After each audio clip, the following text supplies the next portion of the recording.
अक्कलकोटला असताना अनेक लीला करत होते, अनेक भक्तांच्या इच्छा पूर्ण करत होते स्वामी महाराज. महाराजांपुढे जो भक्त जायचा, आपली जोडी फैलायचा आणि माझा ब्रह्मांड नायक स्मित हास्य करून त्या भक्ताची जोडी भरून देतात. अक्कलकोटला गर्दी वाढत चाललेली होती. अनेक ठिकाणी स्वामींचं नामस्मरण सुरू झालेलं होतं. प्रत्येकाच्या मुखामध्ये माझ्या ब्रह्मांड नायकाची स्तुती सुरू झालेली होती. अक्कलकोट एक नंदनवन होऊन गेलेलं होतं. अक्कलकोटच्या बाजारपेठा फुलून गेलेल्या होत्या आणि अक्कलकोटचं नाव सर्व ठिकाणी गाजत होतं. प्रत्येक ठिकाणी समजत होतं की अक्कलकोटला दत्त महाराज तिसरा अवतार घेतलेला आहे आणि माझा ब्रह्मांड नायक प्रगट झालेला आहे. प्रत्येक जण अक्कलकोटला येत होता. एक ब्राह्मण जोडपं होतं, दत्ताची सतत पूजा करत असे. दिगंबरा दिगंबरा श्रीपाद वल्लभ दिगंबरा, दत्त महाराजांचा मंत्र मुखामध्ये सतत त्यांच्या राहायचा. पण लग्न होऊन 10 वर्ष झाले, पण घरामध्ये बाळ नाही, म्हणून त्यांची पत्नी सतत चिंतेमध्ये असायची आणि सतत आपल्या पत्नीला सांगत असायची, तुम्ही इतकं दत्त भगवानाचं करता, दत्ताचं नामस्मरण घेतात, मग दत्त महाराज आपली जोडी का करून देत नाही? अहो सांगा त्या दत्ताला तुमच्या, त्या रात्र दिवसभर माझ्या मुखामध्ये दिगंबरा दिगंबरा श्रीपाद वल्लभ दिगंबरा हा मंत्र चालू असतो, तरी दत्त महाराज माझी जोडी का भरत नाही, तुम्ही बोलत का नाही? नवरा एवढंच सांगायचा, माझ्या दत्त प्रभूंची जेव्हा इच्छा असेल त्यावेळी ती माझी नक्की जोडी भरते, त्याची काळजी तू करू नको. आपण फक्त भगवंताचं नामस्मरण घ्यावं आणि त्या नामस्मरणात आपण गुंतून जावं, बाकी आपण भगवंताकडे काहीच मागू नये. त्याला काळजी वाटेल तर आपली जोडी स्वतःहून भरून देईल. नशिबात असेल तर मिळेल आणि नाही मिळालं तर हा जन्म माझ्या सद्गुरूची सेवा करण्यासाठी झालेला आहे असं मी समजेल. हे पत्नीला समजून सांगत होते आणि पत्नी सतत काही ना काही चुका काढायची. माणसाच्या आयुष्यामध्ये आपण सुद्धा असतो की आपण समोरच्याच्या चुका खूप काढत असतो. एखाद्या व्यक्तीने आपल्यासाठी खूप केलं, पण ती एकदा चुकली ना तर आपण त्या व्यक्तीमध्ये त्या चुकाच पहिले काढतो. त्याने आपल्यासाठी काय चांगलं केलं आपण सर्व विसरून जातो, फक्त तो चुकलेला आहे, मग त्याच्या चुका कोणत्या आहेत त्याच आपण बघत असतो. तर चुका बघू नका, त्याने आपल्यासाठी जे सुंदर क्षण दिलेले आहे, आपल्यासाठी कधीतरी चांगलं केलेलं आहे ते क्षण आठवा. आपण जर एखाद्या हॉटेलमध्ये गेलो, जेवणाला बसलो आणि थाळीची ऑर्डर दिली, आपल्या तोंडापुढे जेवणाची थाळी येऊन वाढली आणि ती थाळी वाढल्यानंतर आपण त्या थाळीमध्ये पाहिल्या काय पाहतो, जे चांगलं चांगलं काय आपल्या आवडीचं ते आपण पहिले बघतो. न आवडणाऱ्या गोष्टीकडे आपण लक्ष देत नाही, त्या आवडणाऱ्या वस्तू पहिले आपण खायला सुरुवात करतो. तसंच आपल्या आयुष्यामध्ये चांगल्या गोष्टी पहिले बघा, वाईट गोष्टींकडे दुर्लक्ष करा. आयुष्य खूप सुंदर दिलेलं आहे भगवंताने, ते सुंदर रित्याने जगा. आपल्याला भगवंताने एक नाटक म्हणून जन्माला दिलेलं आहे. आपली भूमिका संपली का आपल्याला जायचं एक दिवस, मग भूमिका अशी निभवा, गेलो तरी नाव निघालं पाहिजे, इतिहास रचला पाहिजे. हे दत्त भगवंताचं नाव घेत होते आणि पत्नी घरी कटकट करत होती. यांनी ठरवलं आज दत्त मंदिरात जाऊन बसावं आणि त्यांनी दिगंबरा दिगंबरा त्यांचा मंत्र सुरू केलेला होता. मला ब्रह्मांड नायक अक्कलकोटला बसलेला आहे, माझे स्वामी महाराज बसलेले आणि महाराज म्हणतात, अरे थोड्या अरे हा येणं लागलेला याच्या नशिबात नाहीये आणि आमचं नाव घेतोय. थोडा महाराज स्वामींना हात जोडत आहे. काय झालं स्वामी महाराज? थोड्या तुला कधीच करणार नाही आमच्या गोष्टी, आमची लीला तुला समजणारच नाही. आमच्या भक्तांना काय लागतंय आम्ही थांबतो, तुला समजणार नाही. स्वामी महाराज या शब्दामध्ये बोलत होते. अरे ज्याच्या नशिबात नसते आम्ही त्याला देणार नाही. आणि आमचा जर एखादा भक्त जवळचा झाला, त्याच्या होळीमध्ये काय द्यायचं हे आम्ही जाणणार. त्याची काळजी तू करू नकोस, काळजी करायला आम्ही बसतो. अक्कलकोटमध्ये. आम्ही अक्कलकोट निवासी आहोत, नृसिंहवान आहोत. चोळप्पा महाराजांनी हात जोडले. महाराज शांत बसलेले आणि महाराज त्या ब्राह्मणाला बोलताय, किती सेवा काही तुला मुलगा होणार नाही. महाराज असे आपल्या आपल्या शब्दांमध्ये बोलत होते.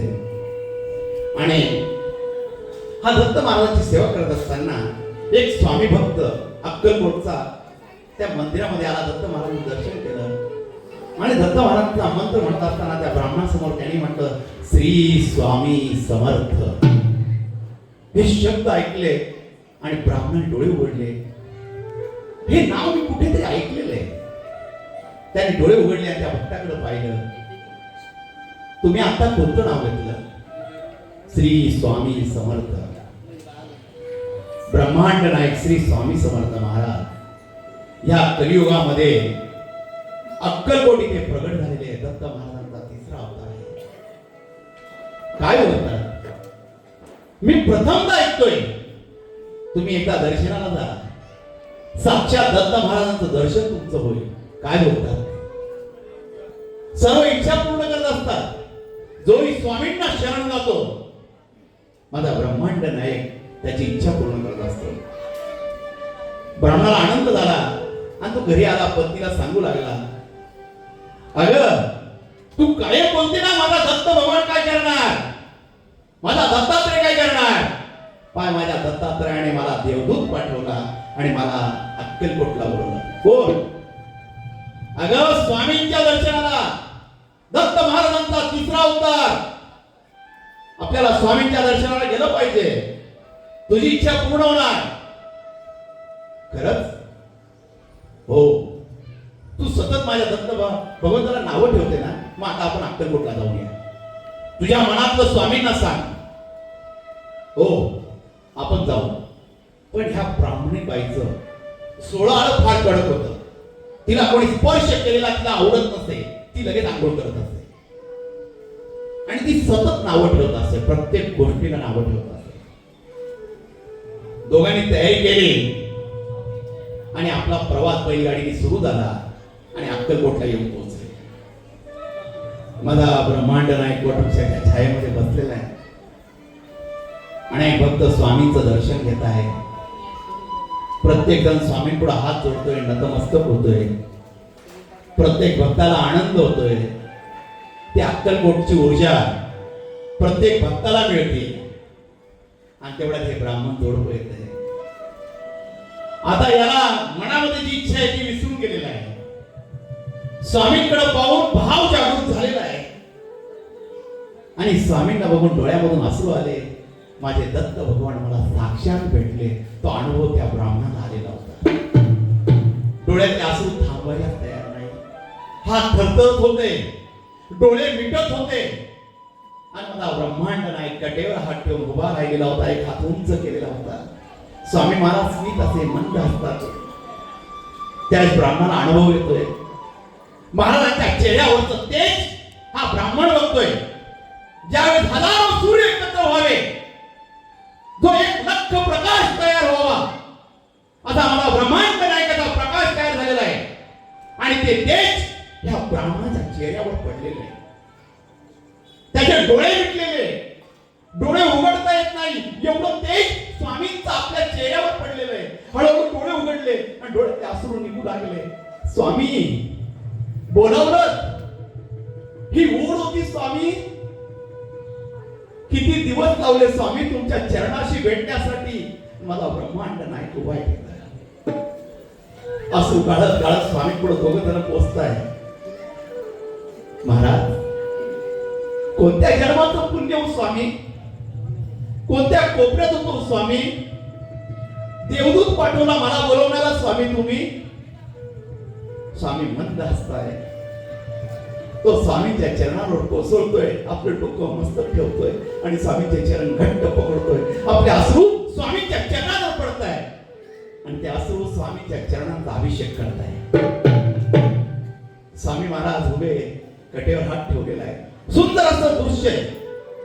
असे क्षण जे डोळ्यामध्ये साठवून ठेवावे की हा क्षण आयुष्यामधून कधीच गेला नाही पाहिजे. मला ब्रह्मांड नाही, मला कधीच नाही सोडून गेला पाहिजे म्हणून त्यांनी घट्ट चरण स्वामींचे पकडले. स्वामी म्हणता ओढ बाळा ओढ, आम्ही आहोत ना, काळजी करू नकोस, आम्ही सदैव आहोत, आम्ही तुझ्या पाठीशी उभा आहोत, काळजी करू नकोस. स्वामी महाराज हे शब्द बोलत होते. महाराजांनी त्याला उठवलं. आपल्या मनातल्या इच्छा सर्व विसरून गेलेला होता, स्वामींच्या सेवेला लागलेला होता. ही पत्नी आली, स्वामींकडे बघून आश्चर्यचकित झालेली होते. मनामध्ये काय सांगावं तिला सुचत नव्हतं, स्वामींशी काय बोलावं ते तिला समजत नव्हतं. स्वामी महाराज बसले आणि हा स्वामींची सेवा करू लागला. ही हळू नवऱ्याला बोट टोचू लागली. स्वामींना सांगा ना आपल्याला काय लागतंय. पण ते स्वामींच्या नामामध्ये इतके गुंतून गेलेले होते की स्वामींकडून काय मागायचं. मला त्यांचं दर्शन मिळालं, त्यांच्या चरणांना स्पर्श झाला, आयुष्यात मला हेच खूप काही मिळालं. पण ही घडी घडी बोट टोचत असताना ते उठून गेले आणि स्वामींना हवा देऊ लागले. आता पत्नीचा संताप झालेला होता की स्वामी सांगताय, स्वामी हसताय, मग यांना मागायला काय होतं. हिची बडबड सुरू झाली आणि हिची बडबड सुरू झाल्यावर ही स्वामींसमोर उभी राहिली. स्वामी महाराज, एक इच्छा आहे हो स्वामी, सांगू का. काय इच्छा आहे तुझी, माहिती आम्हाला, चल जा, तुझ्यामध्ये बात नाहीये, आम्ही नाही देणार. स्वामी असं कसं बोलता तुम्ही, माझी इच्छा तुम्ही पूर्ण करणार नाही. नाही आम्ही करणार, तुझी इच्छा आम्ही पूर्ण करणार, तुझ्या नशिबात नाहीये. स्वामी असं बोलू नका, जर आमच्या नशिबातच नसते आम्ही का देवदेव करायचा, कशाला आम्हाला अक्कलकोटला बोलवलं, मग का देवदूत पाठवायचा, ते चालणार नाही. स्वामी तुम्हाला माझी जोडी भरावीच लागेल. महाराज चिडून गेले त्या ठिकाणी. पण ती स्वामींशी भांडण करू लागली. सुंदराबाई आली, निघाली तू, काय स्वामीची डोकं लावता तुम्ही, कुठून आलात. ती स्वामी तिच्याशी बोलू लागले. त्यावेळेस ते चिडले, तिला राग आला आणि ती सुंदराबाईला सांगू लागली, आमच्यामध्ये बोलू नकोस, मी माझ्या देवाशी भांडते, तुझा काय संबंध. सुंदराबाईने तो आवाज ऐकला, सुंदराबाई बाजूला होऊन गेली घाबरून. बाळप्पा महाराज बोलू लागले, कोणीच मध्ये जाऊ नका, हे माय लेकाचं भांडण आहे.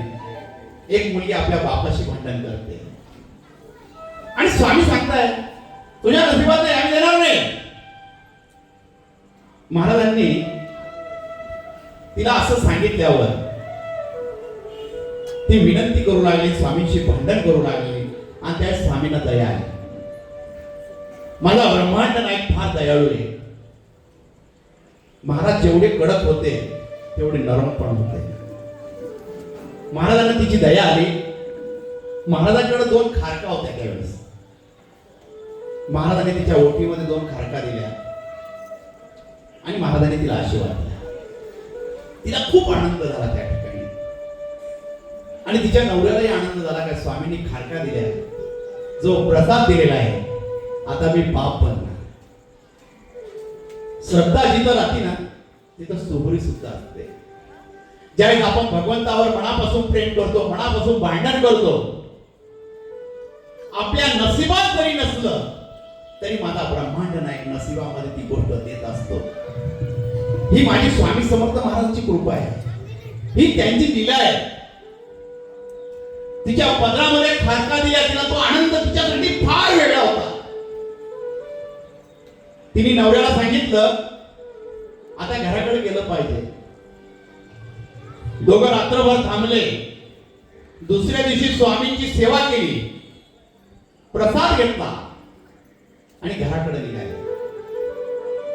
घराकडे जात असताना सायंकाळ झाली आणि ती नवऱ्याला बोलू लागली, अहो सकाळपासून आपण अक्कलकोटमध्ये 2 दिवस होतो, किती लोक आपल्याला शिवले, कोण कसं असेल काय असेल, तर आपण इथं स्नान करूया नदीवर. नवऱ्याने होकाराची मान हलवली आणि ते स्नान करण्यासाठी नदीवर गेले. नदीवर स्नान करू लागले. त्यावेळी त्या खारका ओल्या होतील पदरामधल्या, म्हणून तिथं वाळू होती. त्या वाळूमध्ये तिने एक ठिकाणी खड्डा केला, वरून वाळू टाकली आणि ती स्नानासाठी गेली.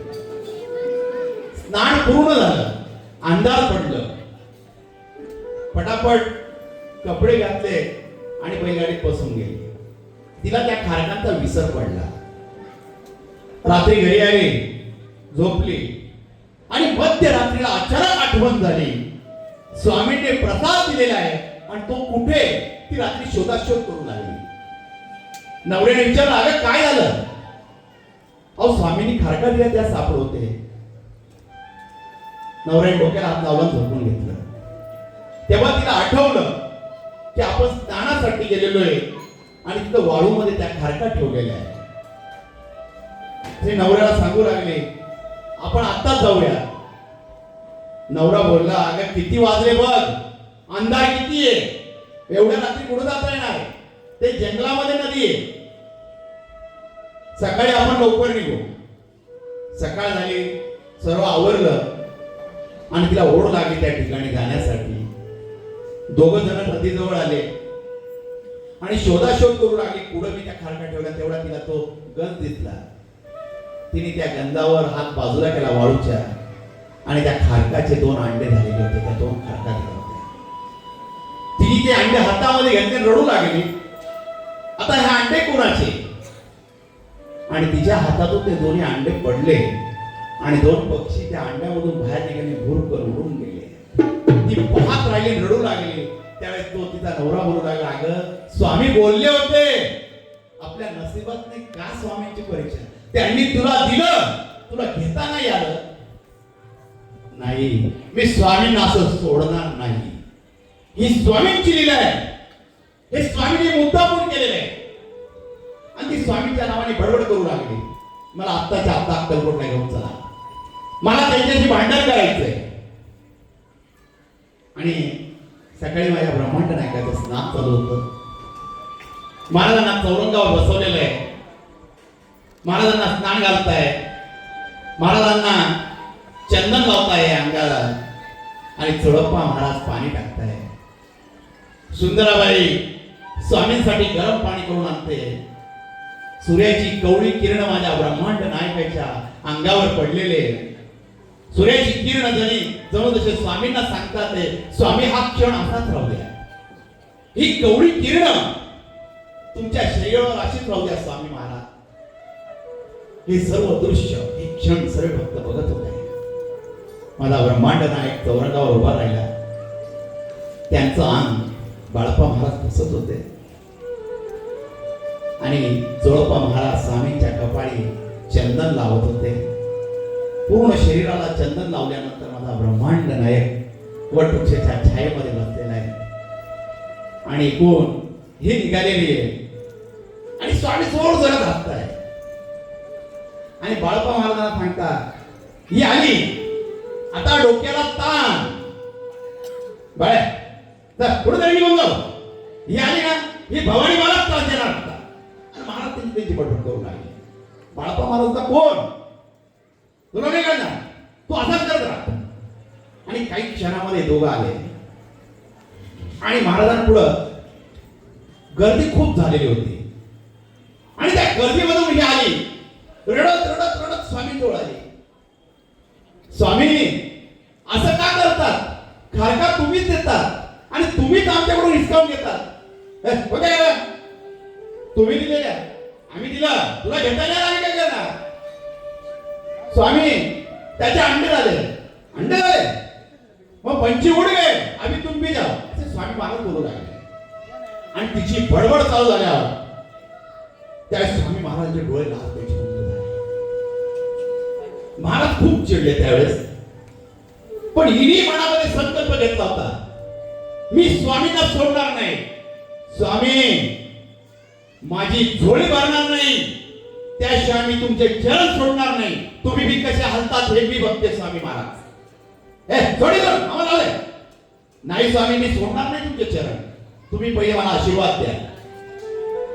खूप वेळ ती स्वामींचे चरण घट्ट पकडून राहिले आणि त्यावेळेस माझ्या महाराजांना दया आली आणि स्वामींनी नारळ दिलं आणि तिच्या पदरात टाकलं, तुला मुलगा होईल, पुत्र रत्न होईल. आणि त्या त्या पुत्राला आमच्या जवळ घेऊन ये आणि आम्ही त्याला आशीर्वाद देणार. मला ब्रह्मांड नाही तिथं प्रसन्न झालेला होता आणि तेव्हा तिच्या डोळ्यातून असे येऊ लागले, स्वामी हाच आशीर्वाद देण्यासाठी मी तुमच्याकडे आलेली आहे. त्यावेळेस तुम्ही मला आशीर्वादच दिला नाही, फक्त खारका दिला स्वामी महाराज. आणि काय माझा ब्रह्मांड नाही खदा खदा हसू लागला. काही वर्षांनी तिला सुंदर असा पुत्र रत्न झाला आणि ती स्वामीच्या चरणी घेऊन आला. माझ्या स्वामींनी त्या बाळाला हातामध्ये घेतलं आणि त्यांना आशीर्वाद दिला. स्वामी सेवा करा, आम्ही सदैव तुमच्या पाठीशी आहोत. महाराज आशीर्वाद देत होते त्यावेळी महाराज सांगता बाळप्पा महाराजांना, ही माझी लेक आहे.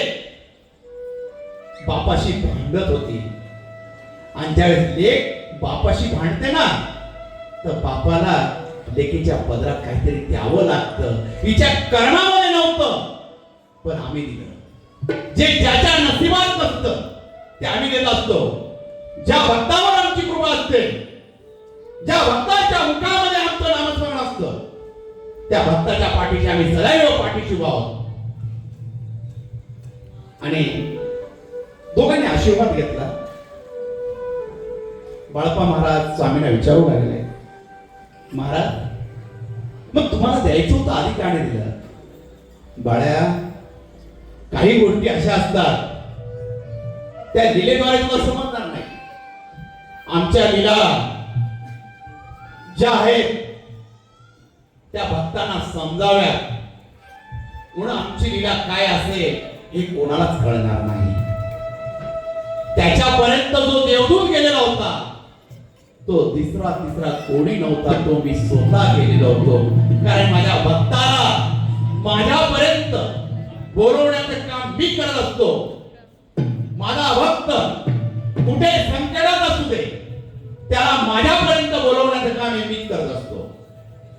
कारण भक्त आमच्यापर्यंत जेव्हा पोहोचतो, तो जेव्हा स्वामीमय होतो, तेव्हा तो जे सांगत ते आम्हाला ऐकावंच लागतं. म्हणून आपण कधी कधी मठात जात नाही, घरामध्ये बसून राहतो. काही जण मंदिरात जातात आणि त्यांना पाहून काही जण तोंड लपवतात आणि ते दुसऱ्याला सांगतात, आता आवाज देतात मंदिरात, मला काय जायचं नाही. म्हणून त्यांना काही गोष्टींचा कंटाळा येतो आणि त्यांना ते बाजूला करत असतात. आणि कंटाळा आल्यावर ते त्या गोष्टीतून बाजूला करत असतात आणि त्यांच्यापासून बाजूला जात असतात. त्यावेळेस असं समजू नका की आपल्याला ती व्यक्ती बोलवते आणि जेव्हा ती व्यक्ती बोलवते तर समजून घेते ती व्यक्ती नसून स्वामी महाराजांनी पाठवलेला दूत आहे की आपल्याला तो बोलवतोय, त्या स्वामींनी बोलवण्यासाठी आपल्याला ही व्यक्ती पाठवलेली. जर तुम्हाला कोणी सांगितलं मंदिरात चाल तर लगेच जा, ती व्यक्ती नाही बोलवते, तुम्हाला ब्रह्मांड नाही. स्वामींच्या कृपेशिवाय स्वामींपर्यंत कोणी पोहोचू शकत नाही. त्यांची इच्छा ज्या भक्तावर असते त्याच भक्ताला स्वामी महाराज जवळ बोलून घेत असतात. दुसरं तिसरं कोणी स्वामींपर्यंत पोहोचत नाही. कारण की ही स्वामी सेवा आहे.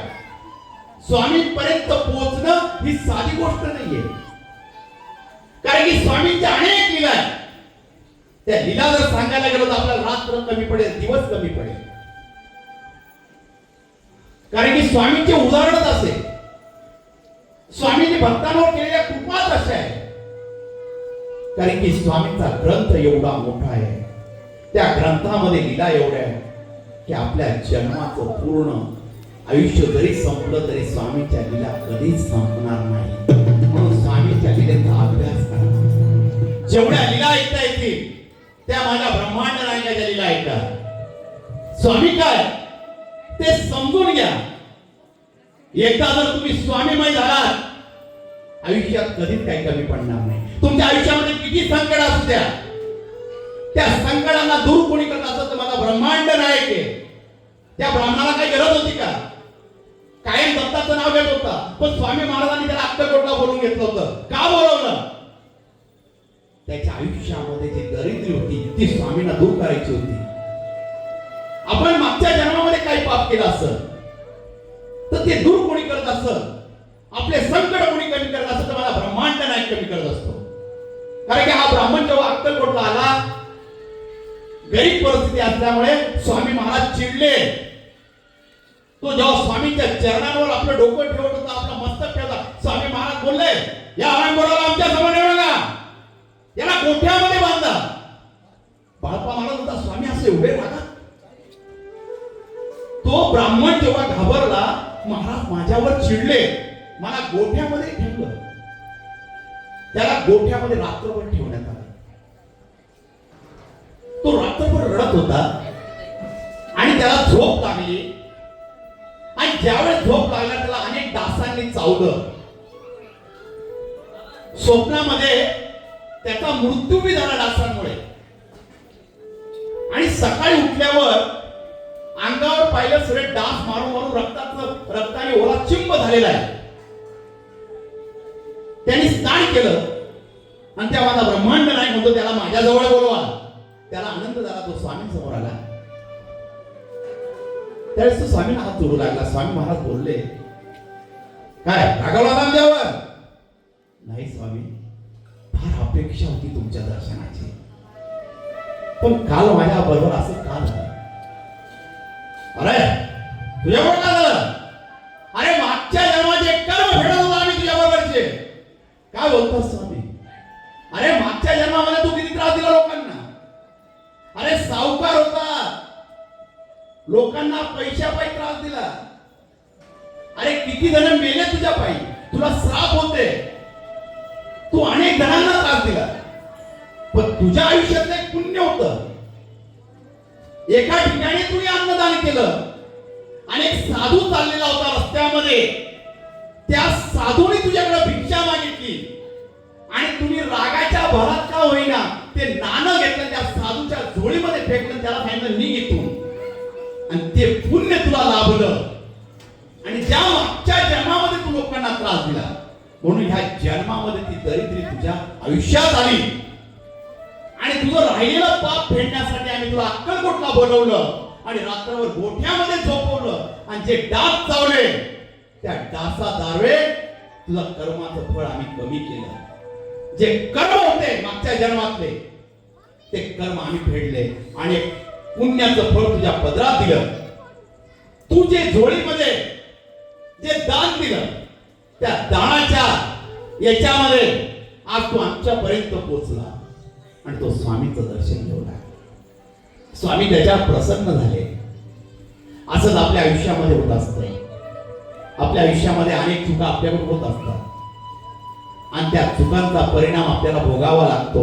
आणि ज्यावेळेस आपल्याला ब्रह्मांड नायकाचे चरण भेटत असतात आणि ज्यावेळेस स्वामी महाराजांचे चरण मिळतात, आयुष्यातले सर्व संकट दूर होत असतात. आणि एकदा संकट दूर झाले तर माणूस स्वामीमय होत असतो. स्वामी भक्ती आपल्यापर्यंत पोहोचत असते. आज या ठिकाणी स्वामी महाराजांच्या अनंत लीला आपण ऐकल्या. मला ब्रह्मांड नायक काय, माझ्या स्वामींच्या लीला काय, त्या लीलेमधला एक भाग मी तुमच्यापर्यंत पोहोचवला.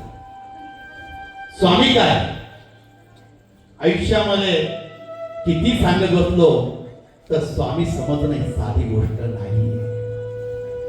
कारण की स्वामी समर्थ महाराज आयुष्यामध्ये आपल्या आयुष्यात येणं हेच आपलं मोठं भाग्य आहे.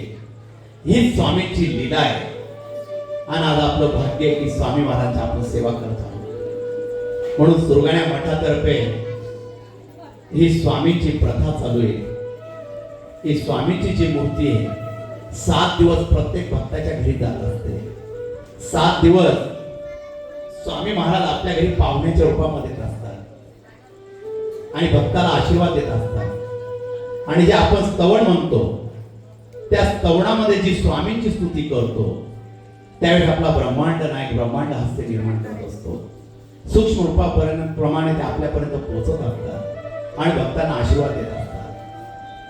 आज या ठिकाणी स्वामींची स्तुती झाली तर एकदा मठामध्ये या. प्रति अक्कलकोट सुरगाणा या ठिकाणी अक्कलकोट स्वामी समर्थ महाराजांच्या पादुका मठामध्ये आहे, म्हणून त्याला प्रति अक्कलकोट म्हणत असतात. आपलं काही दुःख असेल, स्वामींच्या पादुकांवर आपलं मस्तक ठेवा. स्वामींना आपली विनंती करा. जे दुःख असेल ते स्वामींना सांगा. स्वामी दुःखातून नक्की तुम्हाला बाहेर काढतील. कारण की मठामध्ये नवसाचं नारळ पावत असतं. मठामध्ये सर्वस्व स्वामी आणि तुम्ही ही भेट घालून दिली असती. तुमच्या मध्यस्थी दुसरं तिसरं कोणीच नसतं. स्वामी तुमच्याशी बोलत असताना तुम्ही स्वामींशी बोलायचं असतं. ज्यावेळेस स्वामींच्या पादुकांसमोर तुम्हाला बसवल्या जातं, आपल्या मनातली इच्छा काय त्या नारळावर सांगायची असते, आपली अडचण सांगायची असते. आणि त्या अडचण सांगितल्यावर जो पंचरंगी नाडा आहे त्या नारळाला बांधायचा असतो. आपली अडचण आपण त्या नारळावर बांधत असतो आणि ते नारळ मठामध्ये अर्पण केल्या जातं. नारळ अर्पण केल्यानंतर मठामध्ये प्रत्येकाची ओटी भरून दिल्या जाते. ओटी का भरल्या जाते? कारण की तुम्ही तिथं खाली हात आलेले, तर तुम्ही मठामधून काहीतरी घेऊन जावं म्हणून मठामध्ये स्वामी तर्फे एक ओटी भरल्या जाते प्रत्येकाची. आणि महाराजांच्या पादुका प्रत्येक भक्ताच्या डोक्यावर ठेवल्या जातात मठामध्ये. त्याच्यामध्ये आपल्या डोक्यावरचं ओझं स्वामी महाराज कमी करत असतात. ही मठाची लीला आहे. दर गुरुवारी मठामध्ये महाआरती होत असते. दर गुरुवारी मठामध्ये अन्नदान होत असतं. दर गुरुवारी मठामध्ये महाराजांच्या कथा लीला वर्णन होत असतं. तर एकदा आयुष्यामध्ये वेळ मिळाला तर मठामध्ये या, स्वामींची सेवा करा. तुम्ही एकदा स्वामींना बघितलं, मठामध्ये आला, केव्हा स्वामीमय होऊन जाणे तुम्हाला कधीच समजणार नाही. तुम्ही आणि स्वामी ही स्वामी शक्ती आहे. म्हणून तुम्हाला आमंत्रण देतो की एकदा तरी गुरुवारी या स्वामींचं दर्शन घ्या. आणि वर्षातून एकदा मठामध्ये दर डिसेंबर महिन्यामध्ये शेवटच्या गुरुवारी शेवटच्या रविवारी मठामध्ये 1,25,000 शिवलिंग बनवल्या जातात. पार्थिव शिवलिंग वर्षातून एकदा डिसेंबर महिन्यामध्ये शेवटच्या हप्त्यामध्ये रविवारी. तर तुमच्यापर्यंत पत्रिका आली तर त्या कार्यक्रमाला सुद्धा सर्वात मोठा सोहळा असतो 1,25,000 शिवलिंगांचा. महाराष्ट्रामध्ये 1,25,000 शिवलिंग फक्त प्रति अक्कलकोट सुरगाण्यामध्ये केल्या जातात. तर ही सेवा करायला सुद्धा स्वामींची तुम्ही या. आणि या ठिकाणी एक चिठ्ठी आलेली आहे की माऊली तुम्ही इथं आलात तर मठासाठी तुम्ही इथं भिक्षा मागावी ही आमची इच्छा आहे. कारण की आपण जोडी फक्त डिसेंबर महिन्यामध्ये फिरवत असतो, पण गिरणाऱ्यामध्ये सुद्धा तिथल्या सर्व स्वामी भक्तांनी विनंती केली होती म्हणून आपण तिथे जोडी मागितली होती. पण इथं सुद्धा आता चिठ्ठी आलेली आहे की भिक्षा मागावी आमच्या नाशिकातून, फुल नाही फुलाची पाकळी मठासाठी अन्नदानासाठी घेऊन जावी ही त्या भक्तांची इच्छा आहे. आणि जरी जोडी मागितली तर जोडीमध्ये पैसे टाका असं काहीच नाहीये. फुल जरी टाकलं तरी चालेल, तांदूळाचे दाणे असेल ते तरी टाकले तरी चालेल. फक्त जोडी का मागावी लागते?